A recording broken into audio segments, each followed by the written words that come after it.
mainline diesel-electric locomotives, though familiar to rail travelers in America, are unknown in this country. Or should I say, were unknown. For in 1947, two companies, the LMS Railway and the English Electric Company, pooled their resources to produce diesel-electric locomotive number 10,000, the first express diesel to be operated in Britain. This first diesel locomotive is powered by a 1600 horsepower engine, which together with the whole of the control equipment was designed by the English Electric Company at its various works. Under test at Rugby, English Electric test engineers lived with the giant 16-cylinder 1600 horsepower engine day and night for over a week.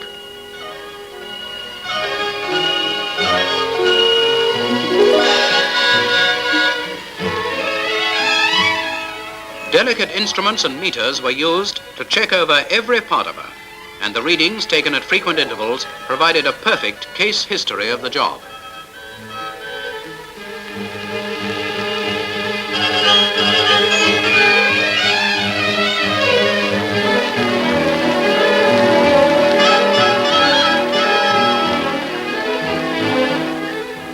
The diesel engine and main and auxiliary generators form one unit. It was specially designed and developed for rail traction, and the governing and control gear arranged for complete remote control. Incidentally, this 17-ton engine is the largest V-type to be built in Britain.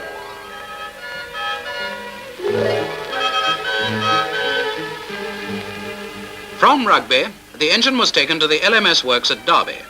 Here, a new workshop is the first to be established in Britain exclusively for the construction and repair of diesel and diesel-electric locomotives. The decision to construct number 10,000 followed the successful experience gained by the LMS over several years of the application of the diesel-electric principle to shunting locomotives. By the use of these shunting units, of which 44 are in service and more on order, increased availability and saving in operating costs have been obtained. Now the application of the principle is being extended to mainline passenger and freight services.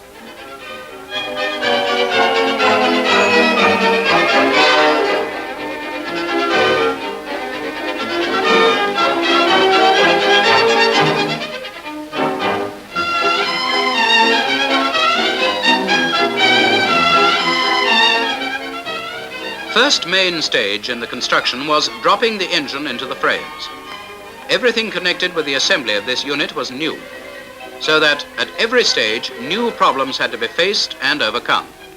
Slowly, carefully, the engine is lowered into position.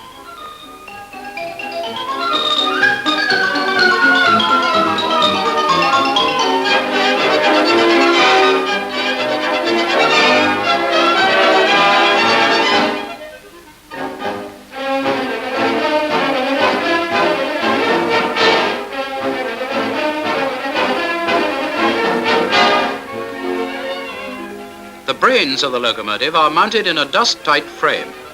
This control equipment consists of electromagnetic and electro-pneumatic contactors, relays and reverser, and is operated by master controllers located at each end of the locomotive.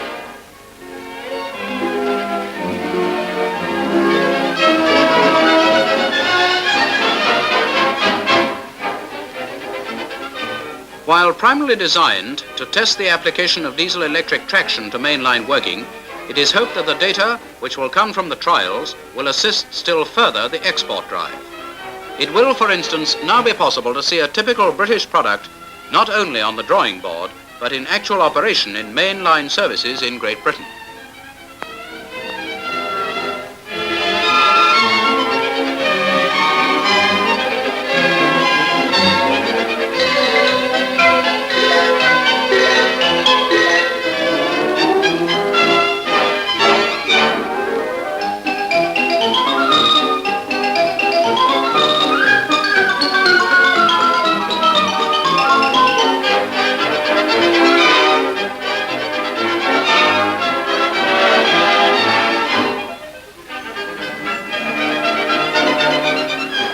Bulkheads are fitted at each end of the locomotive behind the driving compartments.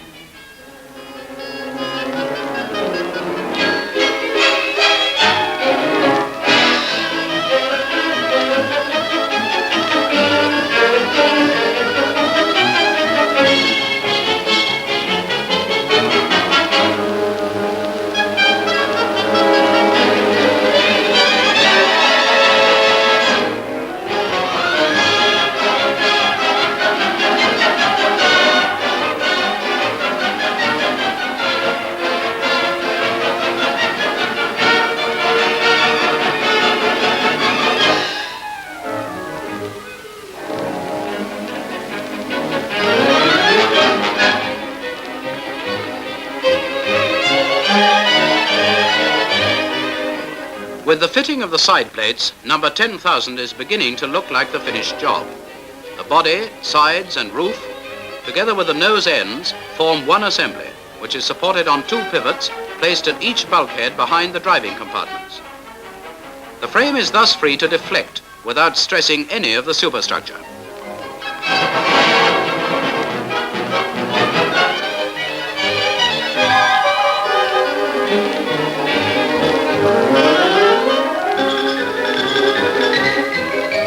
The last section of the roof, that over the fuel tanks, is being fitted into position. There are hinged doors in the roof so that the diesel engine covers, pistons and other parts can be easily removed for examination. The inside of the body, including the driver's compartments and the roof, are sprayed with asbestos to reduce noise and to provide good insulation.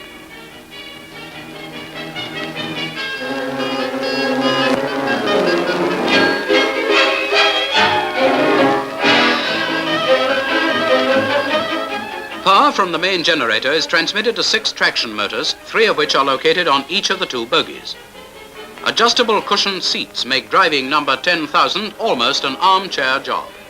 A cab is provided at each end.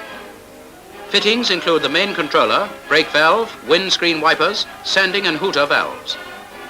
There are defrosters and sunblinds. Dashboards with indirect lighting to the instruments give the crew information on the working of the engine and equipment.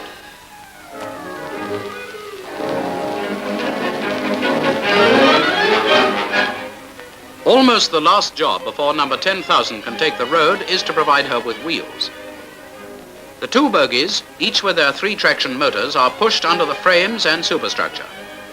These bogies of entirely novel design are fitted with roller-bearing axle boxes.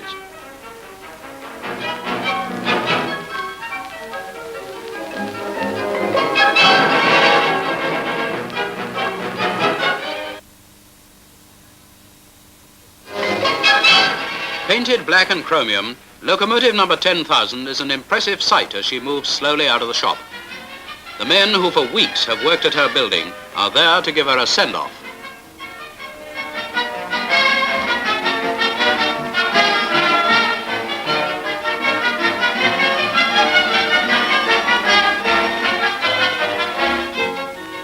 Privilege of driving her under her own power for the very first time went to Mr. H.G. Ivett, Chief Mechanical Engineer of the LMS, who was responsible for the production of the locomotive.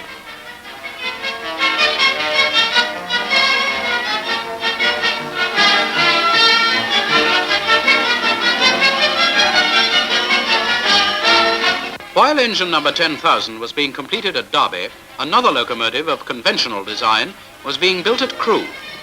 Number 6256, Sir William Stanier, and a sister engine of the same design will work in friendly rivalry with the diesel and will provide comparable data on the 2 forms of traction on the heaviest mainline duties.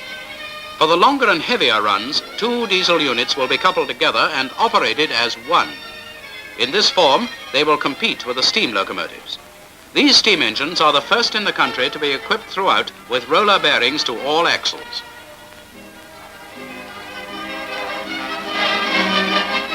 After short preliminary trials, diesel-electric locomotive number 10,000 was run from Derby to London.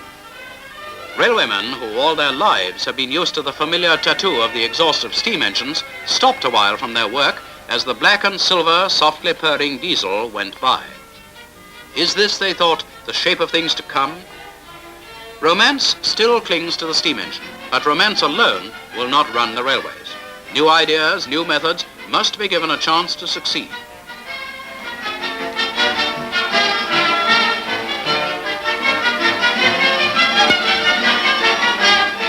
At Euston, on the 17th of December 1947, the 2 new locomotives, steam and diesel electric, made their first public appearance. And there too, to wish them success, were Sir Robert Burrows, chairman of the LMS Railway, and Sir George Nelson, chairman and managing director of the English Electric Company. Sir Robert Burrows said that the building of number 10,000 represented one of the fine examples of cooperative effort between the users of power and the people with all the expert knowledge that was at the command of the English Electric Company. Sir Robert was sure that extremely valuable data would be got from the performance of the engine and of its team mate in tests against the steam locomotive Sir William Stanier. Sir George Nelson paid a tribute to the LMS for their foresight and enterprise in building mainline diesel-electric locomotives. In the States, said Sir George, overseas buyers can see hundreds of these engines. Now, we shall be able to bring overseas buyers to see this engine operating on our railways, after which we hope the engine will sell itself. The English Electric Company has been privileged to be associated with the LMS over a great number of years. That association had proved valuable to its customers, the travellers, and to the world, because it had enabled British equipment to be sold abroad.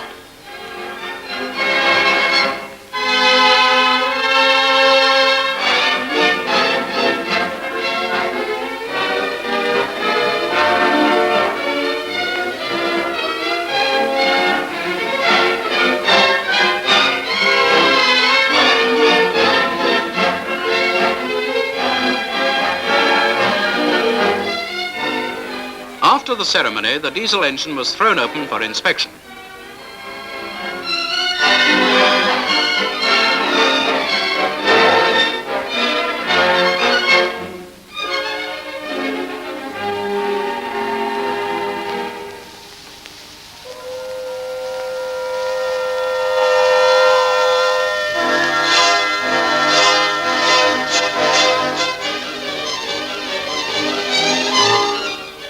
And so, with the entry into the railway service of locomotive number 10,000, a new page has been turned in the history of rail development in Britain. While the steam engine must remain for some considerable time the principal means of locomotion, it now has, in number 10,000, a new challenger.